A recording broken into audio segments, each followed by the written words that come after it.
संकष्ट चतुर्थीची ही कथा म्हणजे बाप्पाचा आशीर्वाद आहे, ती पूर्ण नक्की ऐका. ओम गम गणपतये नमः. संकष्टनाशन स्तोत्रम सदा पठेत भक्ती भावे. धार्मिक आणि काल्पनिक कथांच्या या प्रवासात कायम सामील होण्यासाठी चॅनलला सबस्क्राईब करा आणि बेल आयकन दाबा. आता वेळ आहे मार्तंडच्या संघर्षाची ही अनोखी गोष्ट अनुभवण्याची. विटाळपूर नावाच्या एका निसर्गरम्य आणि कलासक्त गावात मार्तंड नावाचा एक तरुण आणि अत्यंत निष्णात मूर्तिकार राहत होता. मार्तंडच्या हाकांमध्ये जणू साक्षात सरस्वती वास करत होती. तो मातीच्या साध्या गोळ्याला असा काही आकार द्यायचा की पाहणाऱ्याला वाटावे ती मूर्ती आता क्षणार्धात बोलू लागेल. पण गेल्या काही काळापासून मार्तंडच्या मनात एक प्रकारची अनाकलनीय अस्वस्थता आणि रिक्तपणा घर करून राहिला होता. त्याचे वडील आणि आजोबाही याच जुन्या घराच्या अंगणात बसून गणरायाच्या शेकडो मूर्ती घडवत असत आणि त्यांच्या मूर्तींमध्ये एक असा काही भाव असायचा जो भक्ताला आपोआप नतमस्तक व्हायला लावायचा. पण मार्तंडला आता स्वतःच्या कलेत तो जुना जिवंतपणा आणि आत्मिक समाधान जाणवत नव्हते. त्याच्यासाठी आता मूर्ती बनवणे हे केवळ उदरनिर्वाहाचे, पैशांचे आणि यांत्रिक हालचालींचे एक साधन गणले होते. त्याच्या छिन्नीतून आकार तर उमटत होते, पण त्यात प्राण उरले नव्हते. मार्तंडच्या या अस्वस्थतेचे दुसरे मोठे कारण म्हणजे त्याच्या घरावर असलेले डोंगराएवढे कर्ज, जे त्याने आपल्या वडिलांच्या आजारपणासाठी आणि घराच्या दुरुस्तीसाठी गावातील सर्वात श्रीमंत आणि तितकाच अहंकारी व्यापारी भार्गव याच्याकडून घेतले होते. भार्गव हा केवळ पैशांचा लोभी नव्हता, तर त्याला लोकांच्या कलेचा आणि त्यांच्या हतबलतेचा लिलाव पाहायला विशेष आवडायचे. संकष्ट चतुर्थीचा पवित्र सण अवघ्या काही दिवसांवर येऊन ठेपला होता आणि नेमक्या याच वेळी भार्गव आपल्या 2 धिप्पाड माणसांसह मार्तंडच्या त्या जुन्या कौलारू घरासमोर येऊन उभा ठाकला, जे घर मार्तंडसाठी केवळ निवारा नसून त्याच्या पूर्वजांच्या कलेचा आणि स्मृतींचा जिवंत वारसा होते. भार्गवाने मार्तंडला अतिशय क्रूरपणे आणि उपहासाने एक अट घातली की जर त्याने येत्या संकष्ट चतुर्थीच्या चंद्रोदयापर्यंत गणपतीची अशी एक अद्भुत मूर्ती घडवली जिच्याकडे पाहून भक्ताच्या मनात केवळ भक्तीच नाही तर एक वेगळेच आध्यात्मिक चैतन्य आणि तेज निर्माण होईल, तरच त्याचे घर कर्जातून कायमचे मुक्त होईल.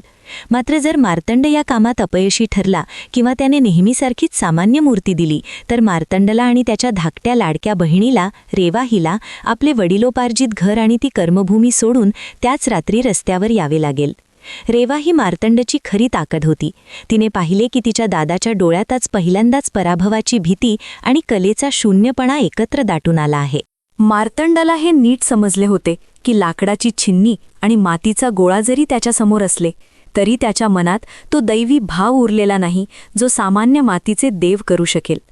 भार्गवाच्या या अट्टहासामुळे मार्तंडच्या केवळ कौशल्याची नव्हे तर त्याच्या संपूर्ण अस्तित्वाची आणि श्रद्धेचीही सर्वात मोठी परीक्षा सुरू झाली होती. मार्तंडने आपल्या जुन्या साहित्याकडे पाहिले.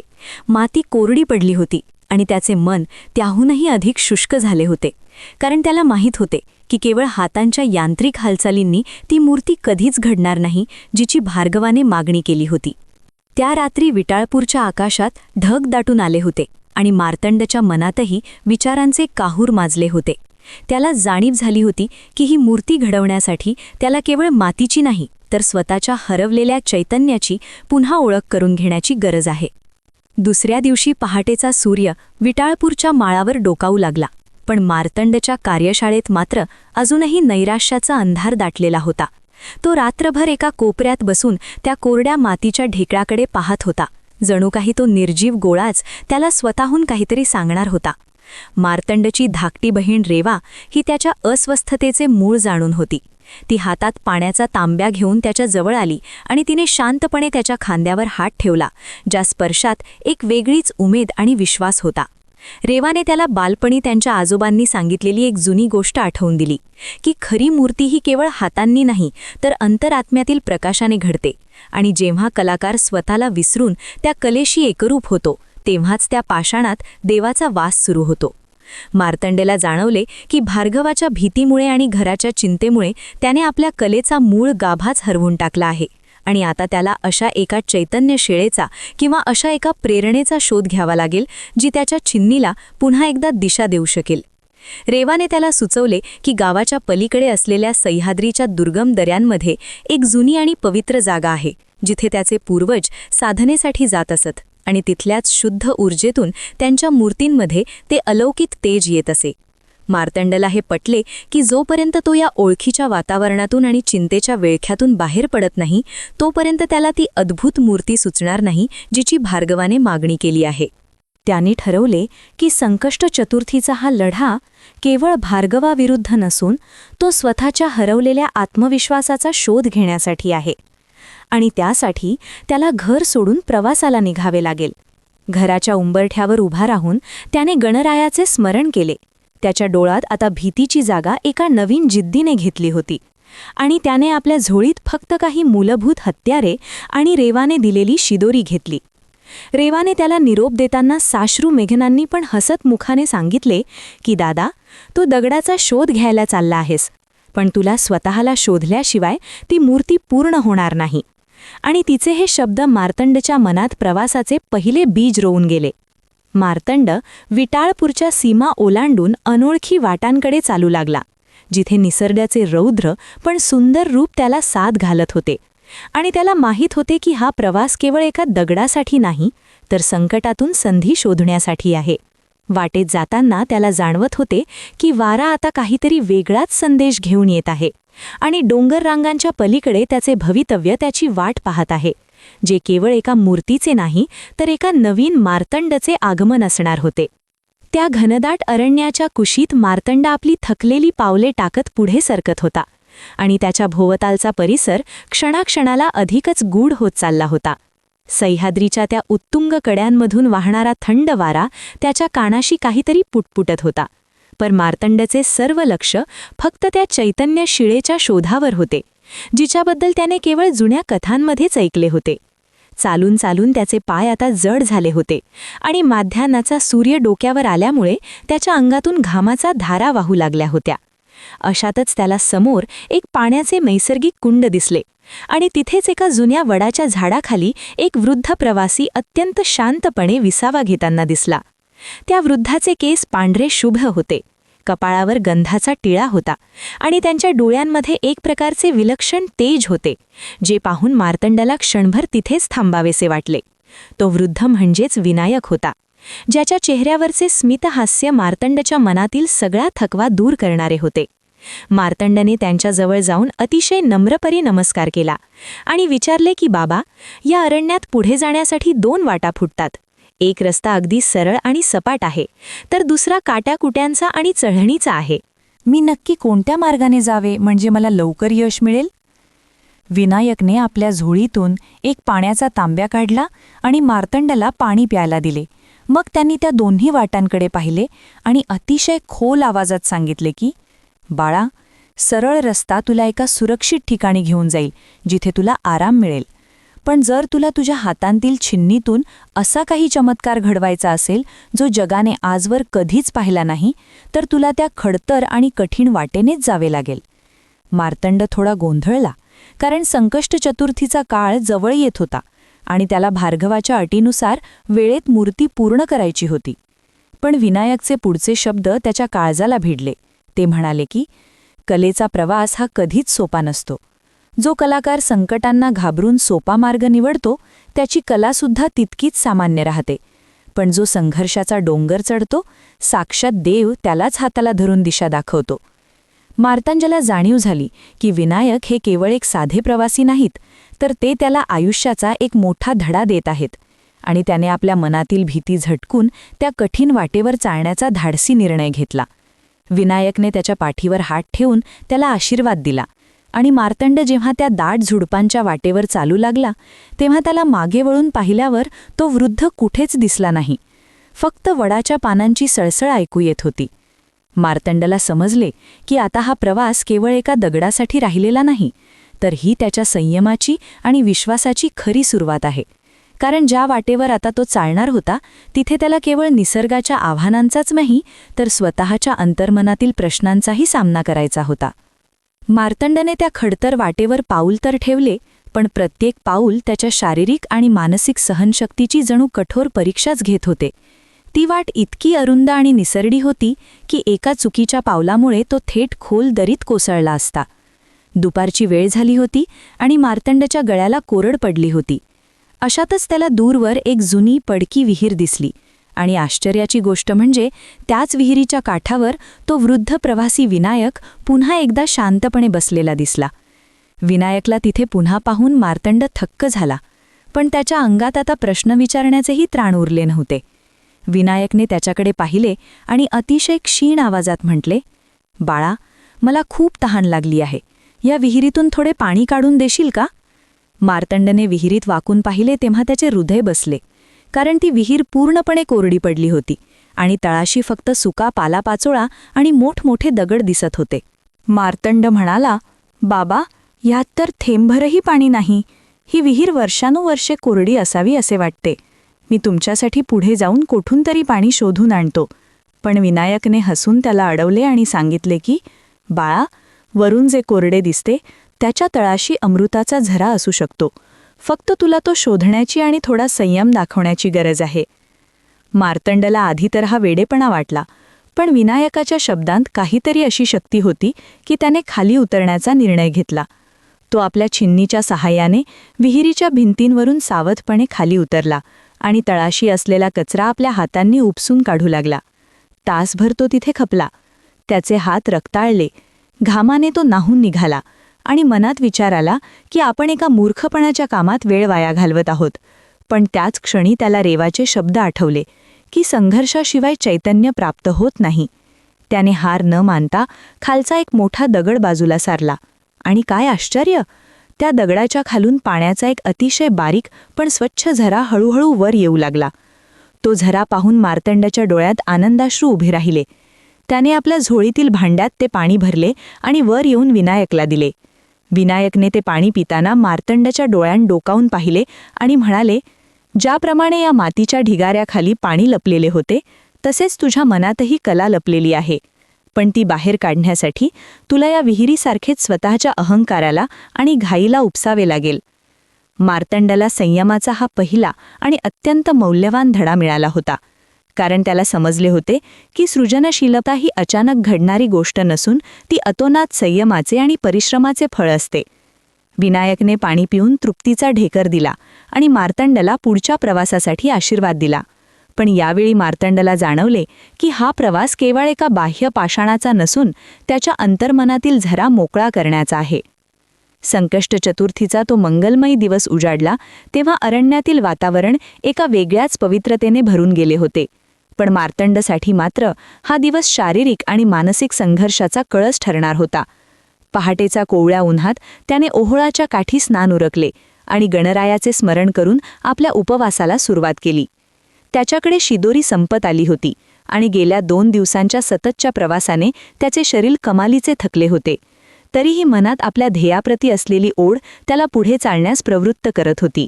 तर त्या घनदाट झाडीतून मार्ग काढत असताना अचानक त्याला एका कोपऱ्यातून अतिशय करुण आणि आर्त असा ओरडण्याचा आवाज ऐकू आला, जो आवाज एखाद्या प्राण्याचा किंवा पक्ष्याचा असावा असे त्याला वाटले. मार्तंडने आवाजाच्या दिशेने जाऊन पाहिले तर त्याला एका मोठ्या काट्यांच्या झुडपात अडकलेला एक छोटासा पक्षी दिसला, ज्याचे पंख रक्ताळलेले होते आणि तो सुटण्यासाठी जीवघेणी धडपड करत होता. मार्तंडच्या मनात क्षणभर विचार आला की संकष्ट चतुर्थीचा हा महत्त्वाचा दिवस आहे. त्याला चंद्रोदयापूर्वी ती विशिष्ट शिळा शोधायची आहे आणि भार्गवाच्या अटीनुसार वेळ हातातून वाळूसारखी निसटत चालली आहे. अशा वेळी या एका लहानशा पक्षासाठी वेळ वाया घालवणे त्याला परवडणारे नव्हते.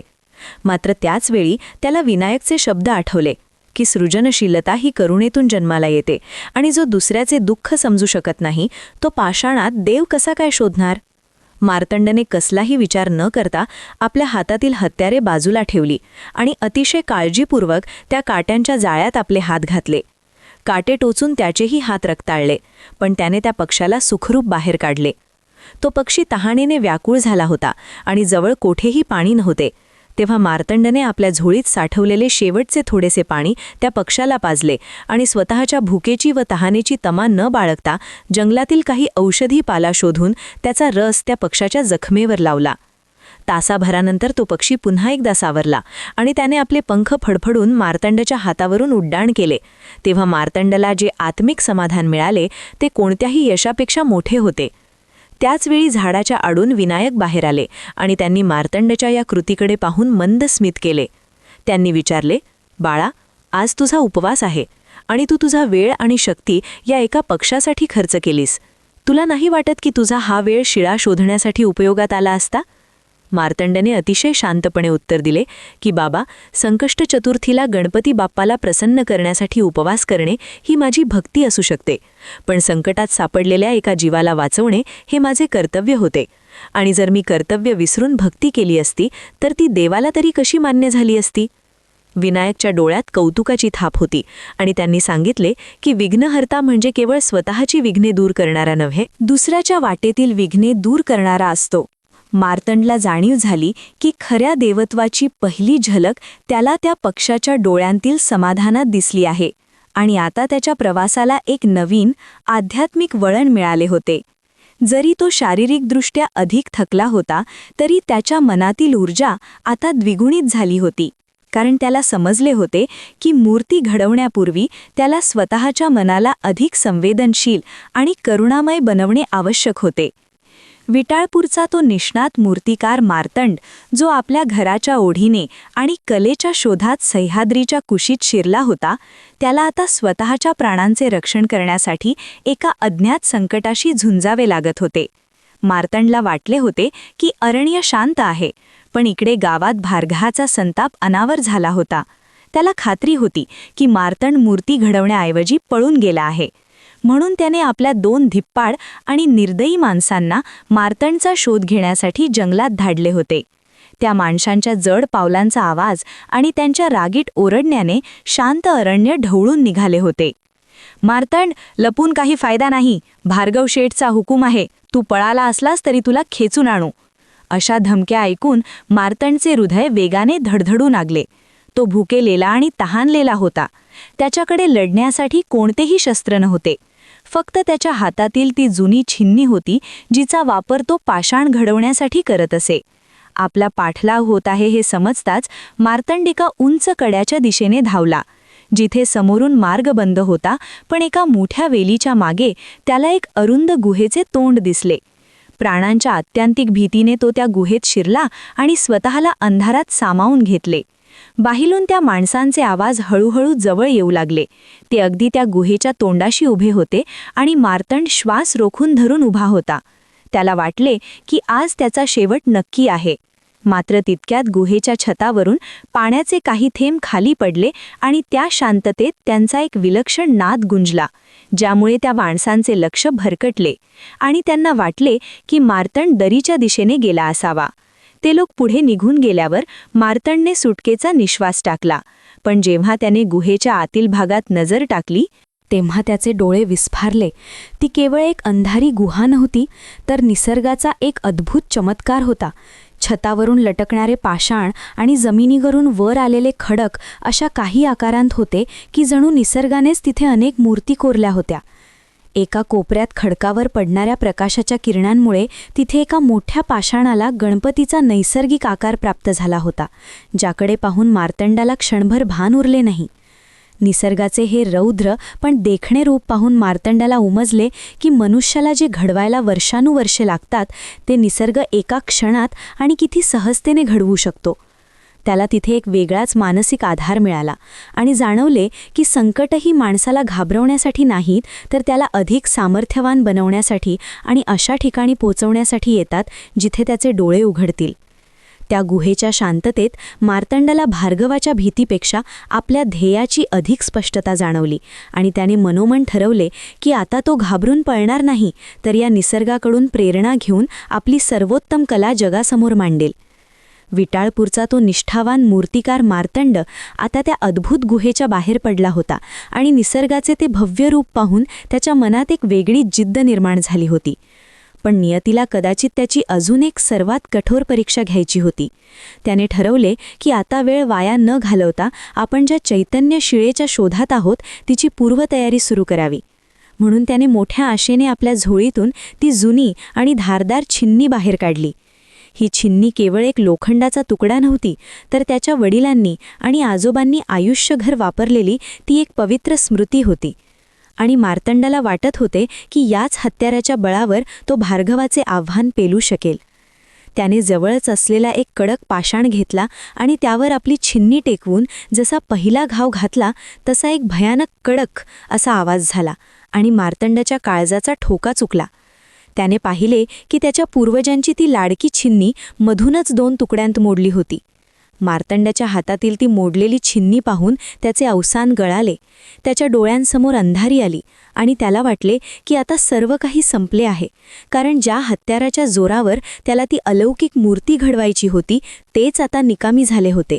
ज्या मूर्तिकाराचे हत्यारच मोडले, तो पाषाणाला आकार काय देणार? कदाचित बाप्पालाही माझी ही धडपड मान्य नाही, असे म्हणत तो हताश होऊन डोक्याला हात लावून त्या दगडावरच बसून राहिला. त्याच्या मनात पुन्हा एकदा पराभवाचे आणि भार्गवाच्या अटीचे काहूर माजले. अशाच नैराश्याच्या क्षणी अचानक कुठून तरी तो वृद्ध प्रवासी विनायक तिथे प्रकट झाला आणि त्याने मार्तंडाच्या मोडलेल्या छिन्नीकडे पाहून एक शांत हास्य केले. विनायक मार्तंडाच्या जवळ आला आणि त्याने अत्यंत मायेने विचारले, "काय झाले बाळा, इतका हताश का झाला आहेस? केवळ लोखंडाचा एक तुकडा तुटला म्हणून तुझी इतक्या वर्षांची साधना आणि तुझी कला व्यर्थ ठरली का?" मार्तंडाने रडत रडत उत्तर दिले, "बाबा, ही माझ्या वडिलांची छिन्नी होती. याशिवाय मी दगड कसा काय फोडू शकणार आणि मूर्ती कशी काय घडवू शकणार?"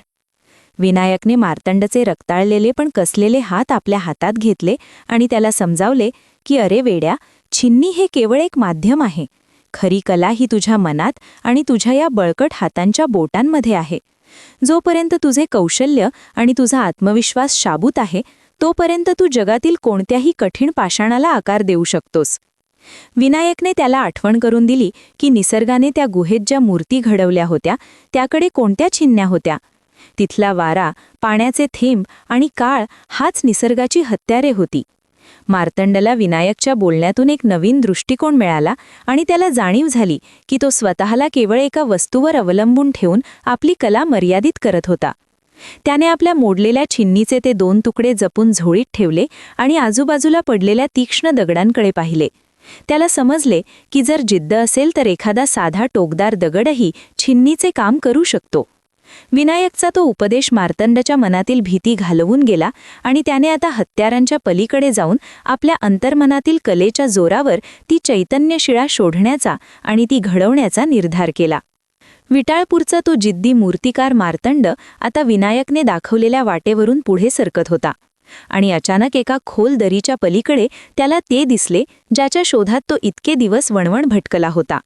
एका उंच कड्याच्या पायथ्याशी, जिथे सूर्याची किरणे एका विशिष्ट कोनात पडत होती, तिथे एक निळाशार चमकणारा पाषाण उभा होता. त्या दगडाची ठेवण आणि त्यातील नैसर्गिक रेषा इतक्या मोहक होत्या की दुरून पाहतानाच मार्तंडाला त्यामध्ये गणरायाचे भव्य रूप साक्षात उभे असल्याचे जाणवले.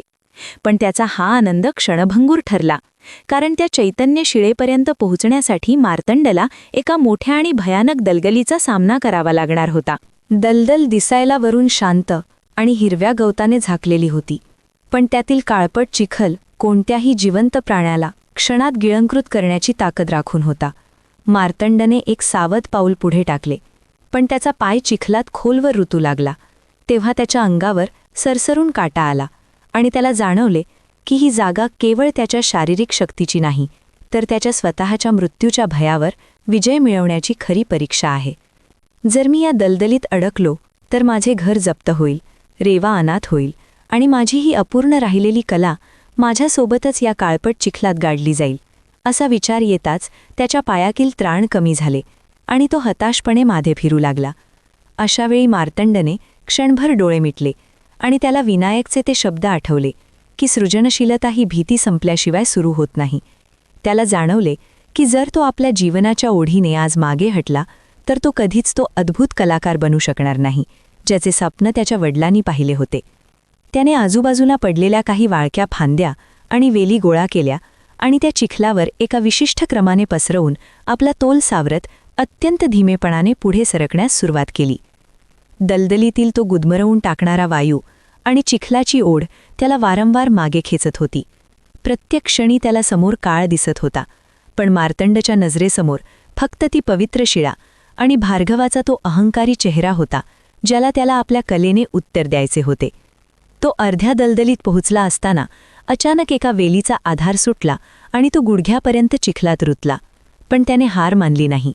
त्याने आपल्या झोळीतील त्या मोडलेल्या छिन्नीचा जमिनीत आधार घेतला आणि स्वतःच्या सर्व शक्तीनिशी चिखलातून बाहेर पडून त्या शिळेच्या दिशेने अंतिम झेप घेतली. अखेर तासाभराच्या त्या जीवघेण्या संघर्षानंतर मार्तंडाने त्या निसरड्या जमिनीवरून पलीकडचा काठ गाठला आणि त्या चैतन्य शिळेला आपला थरथरणारा हात लावला. त्या पाषाणाचा स्पर्श होताच मार्तंडाच्या संपूर्ण शरीरात जणू विजेचा संचार झाला आणि त्याचा प्रवासाचा सगळा थकवा एका क्षणात नाहीसा झाला. त्याला आता उमजले होते की ही दलदल त्याच्या मार्गातील केवळ अडथळा नव्हती, तर त्याच्या ध्येयाप्रती असलेल्या निष्ठेची, ती साक्षात गणपतीने घेतलेली एक मोठी अग्निपरीक्षा होती. आता त्याच्यासमोर तो बहुप्रतीक्षित पाषाण होता आणि मार्तंडाला माहीत होते की खऱ्या कलेचा जन्म अशाच भीतीवर विजय मिळवल्यामुळे होतो, कारण जो मृत्यूला डोळ्यांत पाहून परत येतो तोच निर्जीव पाषाणात चैतन्य निर्माण करू शकतो. विटाळपूरचा तो तरुण आणि आता अधिक परिपक्व झालेला मूर्तिकार मार्तंड त्या उंच कड्याच्या पायथ्याशी, त्या निळ्याशार चैतन्य शिळेसमोर आपली जीवनातील सर्वात मोठी साधना सुरू करण्यासाठी सज्ज झाला होता. त्याच्याकडे आता त्याचे जुने पारंपरिक हत्यार नव्हते, पण त्याच्या मनात विनायकनी दिलेला मंत्र आणि हातांमध्ये दलदलीशी झुंज देताना आलेले अभूतपूर्व बळ होते. त्याने आजूबाजूला पडलेले काही अणकुचीदार आणि कडक दगड उचलले आणि त्याच नैसर्गिक साधनांनी त्या पवित्र शिळेवर घाव घालण्यास सुरुवात केली. जंगलातील तो एकांत आता केवळ पक्ष्यांच्या किलबिलाटाने नाही, तर मार्तंडाच्या एकाग्रतेतून निर्माण होणाऱ्या त्या लयबद्ध आवाजाने घुमू लागला होता. दुपारचा रणरणता सूर्य त्याच्या पाठीवर आग ओकत होता. घामाचे थेंब त्याच्या डोळ्यात जात होते, पण मार्तंडाचे लक्ष त्या पाषाणाच्या आत लपलेल्या गणरायाच्या रूपावरून तसूभरही ढळत नव्हते. त्याला आता भूक, तहान किंवा थकव्याची अजिबात जाणीव होत नव्हती, कारण तो आता केवळ मूर्ती घडवत नव्हता, तर स्वतःच्या अस्तित्वाचा एक नवीन अंश त्या दगडांत ओतत होता. वाऱ्याचा वेग वाढला, झाडांची पाने जोरात सळसळू लागली आणि मध्येच पावसाच्या काही सरींनी त्याला झोडपून काढले. पण निसर्गाचा हा अडथळा मार्तंडसाठी आता अडथळा नसून एक आशीर्वाद ठरत होता, कारण प्रत्येक पावसाचा थेंब त्या दगडाला अधिक उजळवून टाकत होता आणि मार्तंडाची एकाग्रता अधिक तीव्र करत होता.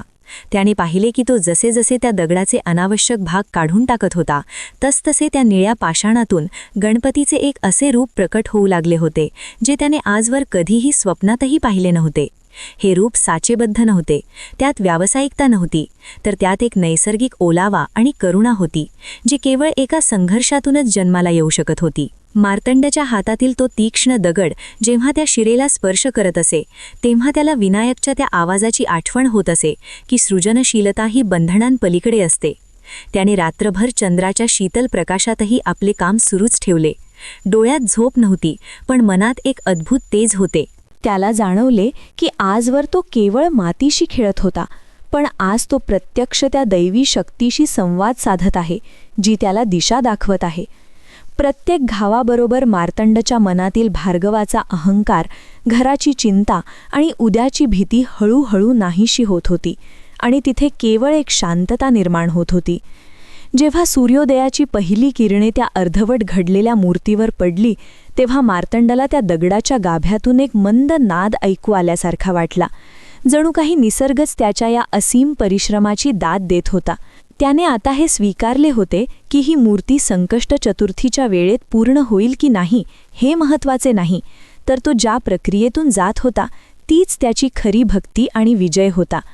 निसर्गाच्या कुशीत चाललेली ही आगळी वेगळी साधना मार्तंडाला एका अशा टप्प्यावर घेऊन आली होती, जिथे त्याला समजले की कलाकार जेव्हा स्वतःचा मी विसरतो, तेव्हाच साक्षात देव त्याच्या हातातून प्रकट होतो. मार्तंडाच्या हातातील तो शेवटचा टोकदार दगड आता गणरायाच्या डोळ्यांच्या कोपऱ्यात हलकेच फिरत होता. ती एक अशी रेषा होती जिच्यामुळे मूर्तीमध्ये साक्षात चैतन्य अवतरणार होते. पण अचानक अरण्याच्या त्या शांततेत घोड्यांच्या टापांचा आणि माणसांच्या आरडाओरडाचा कर्कश आवाज ऐकू आला. मार्तंडाने चमकून मागे पाहिले तर भार्गव आपले 2 धिप्पाड रक्षक आणि काही नोकरांसह तिथे उभा होता. त्याच्या चेहऱ्यावर तोच जुना अहंकार आणि कपाळावर आठ्या होत्या.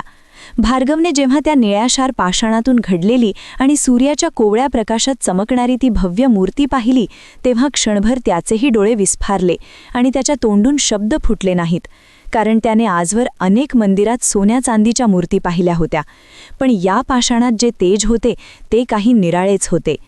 मात्र त्याचा तो सात्विक भाव क्षणभंगूर ठरला आणि त्याने लगेचच स्वतःला सावरत गर्जना केली, मार्तंड, तुझी वेळ संपली आहे. संकष्ट चतुर्थीचा दिवस मावळत आला आहे आणि तू अजून इथेच रानात बसून दगड फोडत आहेस? चल, ही मूर्ती आता आमची झाली आहे, कारण तू मुदतीत ही मूर्ती गावात पोहोचवू शकला नाहीस. त्यामुळे आता तुझे घर आणि ही मूर्ती दोन्ही माझ्या ताब्यात असतील. भार्गवाच्या नोकरांनी मूर्तीला हात लावण्यासाठी पाऊल पुढे टाकले, पण मार्तंडने अतिशय शांतपणे आणि खंबीरपणे त्यांच्यासमोर आपला हात आडवा केला. आज त्याच्या नजरेत ती जुनी भीती नव्हती, तर एक असा आत्मविश्वास होता जो त्याने त्या दलदलीत आणि गुहेत मिळवला होता. मार्तंड अतिशय शांत स्वरात म्हणाला, भार्गव शेठ, ही मूर्ती एखादी विक्रीची वस्तू नाही जी तुम्ही बळजबरीने हिरावून नेऊ शकाल. ही माझ्या संघर्षाची आणि श्रद्धेची साधना आहे, आणि जोपर्यंत संकष्ट चतुर्थीचा चंद्रोदय होत नाही तोपर्यंत ही मूर्ती पूर्णपणे माझी आहे. भार्गव संतापाने लाल झाला आणि त्याने आपल्या माणसांना मूर्ती बळजबरीने उचलण्याचा आदेश दिला.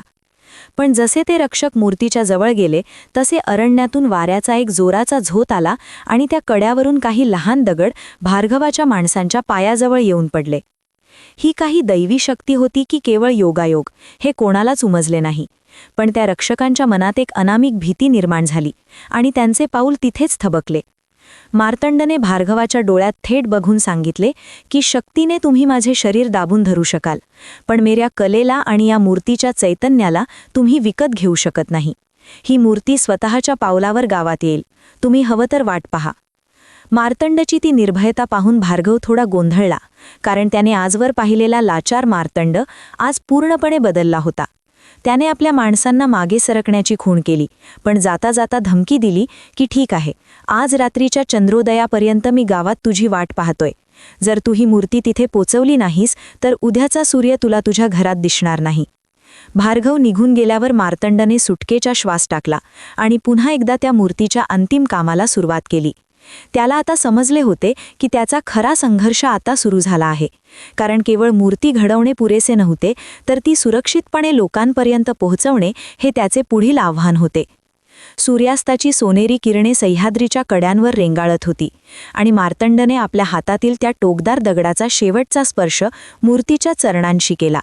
आज खऱ्या अर्थाने ती अद्भुत मूर्ती पूर्ण झाली होती, जिची मागणी भार्गवाने केली होती. पण ही मूर्ती कोणाच्याही कल्पनेपलीकडची होती. ही मूर्ती पारंपरिक चौकटीत बसणारी नव्हती. त्यात गणरायाचे कोणतेही कृत्रिम अलंकार किंवा दागिने नव्हते, तर त्या निळ्या पाषाणाच्या नैसर्गिक रेषांमधूनच जणू एखादे महावस्त्र तयार झाल्याचा भास होत होता. मूर्तीच्या चेहऱ्यावरचे स्मित हे केवळ आनंदाचे नसून त्यात एक खोल करुणा आणि प्रवासाचा सर्व अनुभव एकवटलेला जाणवत होता. मार्तंडने जेव्हा लांबून त्या मूर्तीकडे पाहिले तेव्हा त्याला स्वतःच्या डोळ्यांवर विश्वास बसेना, कारण त्या पाषाणात आता एक वेगळेच तेज फाकले होते, जे कोणत्याही रंगाने किंवा लेपनाने येणे शक्य नव्हते. ही मूर्ती केवळ हातांनी नाही तर मार्तंडच्या अश्रूंनी, रक्ताने आणि अतोनात परिश्रमाने घडली होती. अशाच एका धन्य क्षणी मार्तंडला आपल्या मागे कोणाच्या तरी अस्तित्वाची जाणीव झाली आणि त्याने वळून पाहिले तर वृद्ध विनायक तिथे उभा होता, ज्यांच्या चेहऱ्यावर आज एक वेगळीच तृप्ती दिसत होती. विनायकने त्या मूर्तीकडे पाहून मान डोलवली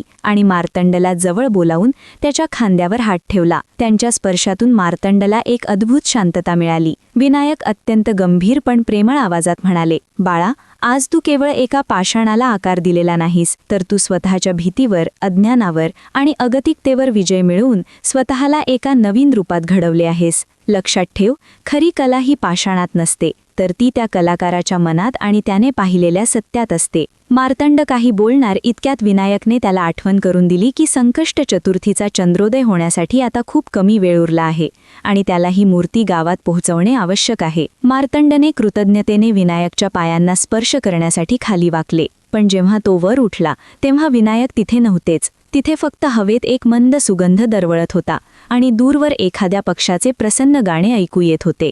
मार्तंडला आता पूर्णपणे समजले होते की विनायक हे केवळ एक प्रवासी नव्हते, तर संकटाच्या वेळी त्याला योग्य दिशा दाखवणारी ती साक्षात शक्तीच होती, जिने त्याला मूर्ती नव्हे तर माणूस म्हणून घडवले होते.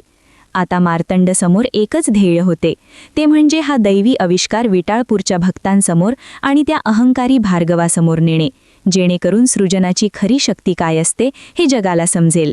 विटाळपूरच्या वेशीवर चंद्रोदयाची प्रतीक्षा करत संपूर्ण गाव जमा झाले होते आणि भार्गव आपल्या आसनावर बसून मार्तंडच्या पराभवाची जणू मोजणी करत होता. पण इतक्यात अरंड्याकडून येणाऱ्या वाटेवर एक अद्भुत प्रकाश गावाची वाट चालत येताना दिसला. मार्तंडने ती भव्य आणि निळीशार मूर्ती एका लाकडी फळीवर ठेवून आपल्या शरीरातील उरलीसुरली सर्व शक्ती एकवटून ती वेशीपर्यंत ओढत आणली होती. त्याच्या अंगावरचे कपडे फाटलेले होते, शरीरावर दलदलीतील ओरखडे आणि जखमा होत्या, पण त्याच्या चेहऱ्यावरचं तेज त्या मूर्तीपेक्षा कमी नव्हते. जशी ती मूर्ती गावाच्या मुख्य चौकात पोहोचली तसा लोकांचा कल्लोळ एकदम शांत झाला, कारण आजवर त्यांनी केवळ रंगवलेल्या मातीच्या मूर्ती पाहिल्या होत्या. पण या पाषाणात त्यांना साक्षात गणरायाचे चैतन्य आणि मार्तंडचा असीम संघर्ष स्पष्ट दिसत होता. भार्गव मोठ्या दिमाखात त्या मूर्तीजवळ गेला. त्याच्या मनात अजूनही ती मूर्ती नाकारून मार्तंडला घराबाहेर काढण्याचा कुटील विचार होता. पण जशी त्याची नजर त्या निळ्या पाषाणातील गणपतीच्या डोळ्यांना भिडली तसा त्याचा देह अचानक थरथरू लागला. त्या मूर्तीचे डोळे जणू एका पारदर्शक आरशासारखे काम करत होते, ज्यात भार्गवाला त्याचे स्वतःचे आजवरचे पाप, त्याचा अवाजवी गर्व आणि गरिबांना दिलेला त्रास स्पष्टपणे प्रतिबिंबित होताना दिसू लागला. ज्या मूर्तीने भक्ताला शांती मिळायला हवी होती, तीच मूर्ती भार्गवाच्या अहंकाराचे आणि क्रूरतेचे लचके तोडत होती. गावातल्या प्रत्येकाला त्या मूर्तीत स्वतःचे काहीतरी वेगळेपण दिसत होते. कोणाला असीम करुणा, कोणाला ध्येयाची शक्ती, तर कोणाला मनाचे समाधान. पण भार्गवाचा ताठा मात्र त्या मूर्तीच्या सात्विक तेजासमोर क्षणात गळून पडला. त्याला तीव्र जाणीव झाली की त्याने मार्तंडला कायमचे उद्ध्वस्त करण्यासाठी ही अट घातली होती. पण मार्तंडने मात्र त्याच संघर्षाचा उपयोग करून एक असे अद्वितीय रत्न घडवले होते ज्याची किंमत लावणे या जगातील कोणत्याही श्रीमंत व्यापाऱ्याला शक्य नव्हते. भार्गवाचे हात नकळतपणे जोडले गेले आणि त्याने सर्वांसमोर अत्यंत नम्रपणे कबुली दिली की तो आजवर केवळ सोन्याचा आणि पैशांचा हिशोब करत आला होता, पण खऱ्या कलेचे आणि श्रद्धेचे अलौकिक मूल्य काय असते हे त्याला आज या मूर्तीने आणि मार्तंडच्या संघर्षाने शिकवले आहे. मार्तंडच्या डोळ्यातून आता आनंदाश्रू वाहू लागले, कारण त्याला स्पष्ट दिसले की त्याची ही कला केवळ त्याचे वडिलोपार्जित घर वाचवत नव्हती, तर एका पाषाण हृदयी माणसाचे संपूर्ण परिवर्तनही करत होती.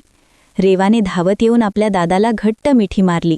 तिला पूर्ण खात्री होती की हा विजय केवळ त्यांच्या घराचा नाही, तर एका अशा महान कलाकाराच्या पुनर्जन्माचा आहे, ज्याने संकटाचा वापर करून साक्षात चैतन्य निर्माण केले होते आणि विटाळपूरच्या मातीत पुन्हा एकदा भक्तीचा खरा झरा वाहू लागला होता. विटाळपूरच्या आकाशात चंद्राची पहिली कोर उमटली आणि संपूर्ण गाव गणपती बाप्पा मोरयाच्या जयघोषाने दुमदुमून गेले. पण मार्तंडसाठी आजची ही संकष्ट चतुर्थी इतर कोणत्याही वर्षापेक्षा वेगळी आणि अर्थपूर्ण होती.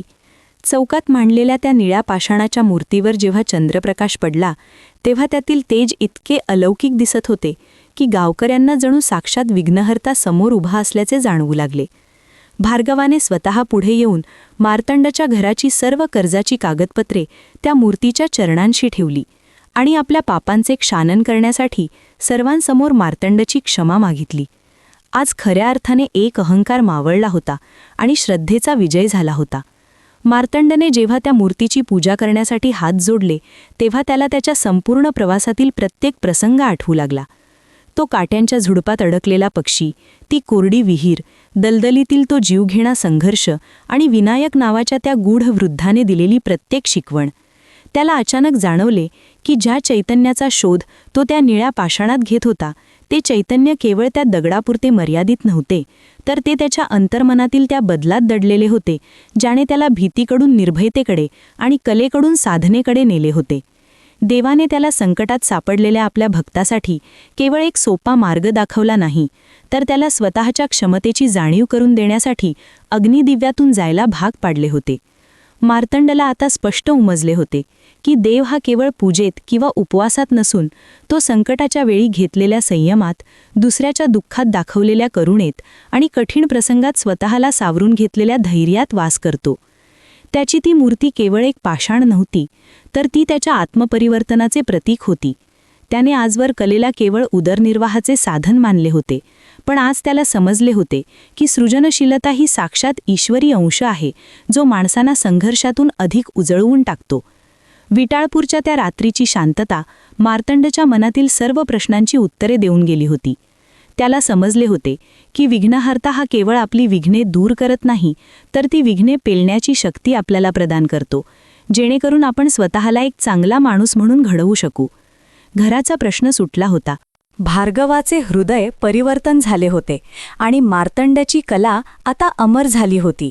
पण या सगळ्यापेक्षा महत्त्वाचे म्हणजे मार्तंडाला आज स्वतःमध्ये तो विनायक गवसला होता, जो प्रत्येक संकटात त्याला मार्ग दाखवणार होता. संकष्ट चतुर्थीची ही रात्र केवळ एका कथेचा शेवट नव्हती, तर मार्तंडाच्या आयुष्यातील एका नवीन, आध्यात्मिक आणि चैतन्यमय पर्वाची सुरुवात होती, जिथे भक्ती ही व्यवहारासाठी नसून ती केवळ आत्मिक आनंदासाठी आणि लोककल्याणासाठी उरली होती.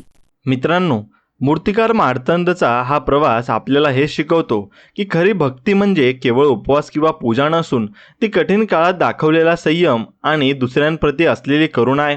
संकष्ट चतुर्थीची ही कथा तुम्हाला कशी वाटली हे आम्हाला कमेंटमध्ये नक्की सांगा. आणि जर ही गोष्ट तुम्हाला मनापासून आवडली असेल तर व्हिडिओला एक लाईक करायला विसरू नका.